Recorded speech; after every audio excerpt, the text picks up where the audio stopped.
Karena orang Yahudi, karena Lukas ini ditulis sama Lukas, dia itu orang Yahudi.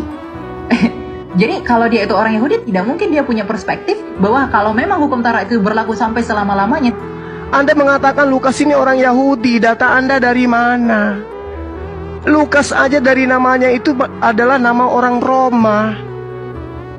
Oke?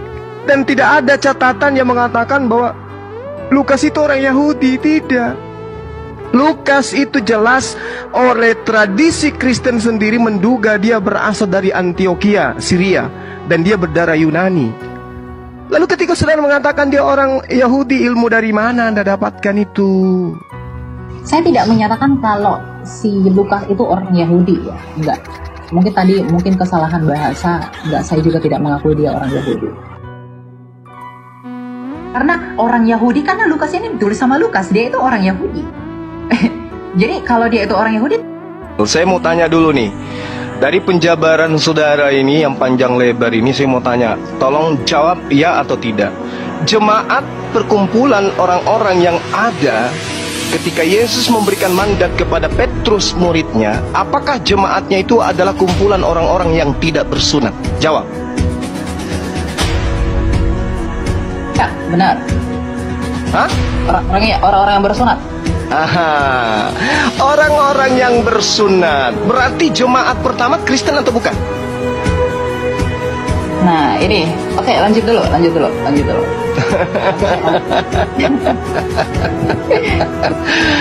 Saudara harus memahami bahwasanya Kristen itu di dalam pandangan Paulus sendiri adalah kumpulan orang-orang yang hidup secara kafir. Jadi jangan Anda ngadi-ngadi mengatakan jemaat pertama, gereja pertama adalah Kristen. No, nonsense, bullshit. Makanya perlu belajar, bukan hanya kecepatan berbicara. Mulut dan otak itu harus sinkron, Bung. Jadi jemaat pertama yang didirikan oleh Petrus adalah jemaat Yahudi, bukan Kristen. Kumpulan orang-orang yang tidak bersunat haram hukumnya masuk di dalam jemaatnya orang Yahudi sampai hari ini. Jadi jangan mimpi. Anda boleh lincah berbicara, tapi Anda tidak berdata. Oke? Nah, sekarang saya sadarkan kepada saudara, ketika saudara mengatakan Taurat itu hanya bayang-bayang, ilmunya dari mana? Dari orang Farisi, kan? Nah, itulah kalian, pengikut orang Farisi. Sementara Tuhan memberikan pernyataan yang sangat luar biasa di dalam pemahaman orang Yahudi itu sendiri, bahwa Taurat yang datang kepada Nabi Musa itu adalah jalan hidup yang siapapun yang menapaki daripada hukum Taurat itu dalam kehidupan orang Bani Israel, mereka akan mendapatkan hidup. Jadi tidak ada itu Kristen di situ, nggak ada. Anda mengatakan hukum Tuhan adalah bayang-bayang, itu mau Anda karena Anda Kristen. Tetapi orang Yahudi, di mana mereka adalah umat yang diangkat derajatnya oleh Tuhan, apakah pernah diajarkan Taurat itu bayang-bayang dan yang benar adalah ajaran Kristen? Mimpi. Itu mimpi tuh. Makanya Yesus mengatakan, wahai Bani Israel, waspadalah kepada orang Farisi. Tapi kalau di Kristen, wahai orang Kristen, rangkulanlah dengan orang Farisi. Coba Anda lihat itu dari kacamata perspektif kerangka berpikir Anda aja dulu. Kristen berasal dari orang Farisi atau bukan? Yes, orang Farisi. Siapa orang Farisinya? Paulus. Apa pembuktiannya? Pengakuan dari mulutnya sendiri. Di mana diterangkan? Filipi 3 nomor 5. Aku adalah orang Ibrani asli dari keturunan Benyamin. Aku adalah orang Farisi. Kata Yesus, waspada. Ini waspada. Dan betul saja. Sekali lagi saya katakan, kalau Anda cerdas, Anda orang terpelajar, satu-satunya pemain tunggal yang mendirikan agama, mendirikan sekte di luar daripada agama Yahudi yang dianut oleh Yesus, hanya Paulus. Sekte apa itu? Kristen.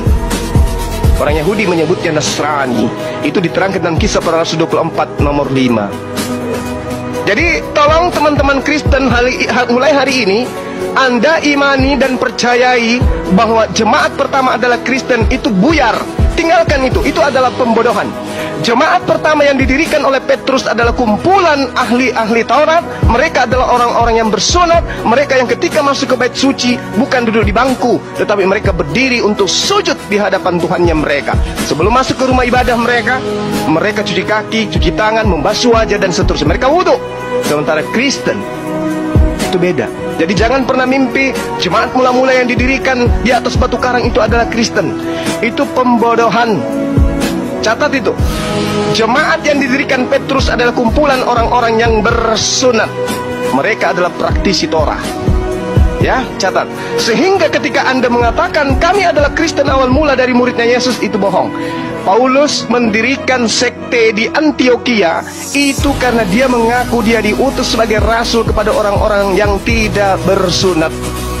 Maka jemaat pertama, orang-orang yang tidak bersunat, memakan babi, adalah Kristen, dan itu tidak ada korelasinya dengan pengajaran Yesus. Jadi ketika Yesus mengatakan waspadalah kepada serigala-serigala yang nyamar seperti domba, yang dimaksud tidak lain adalah Paulus in the gang. Silakan Anda bantah.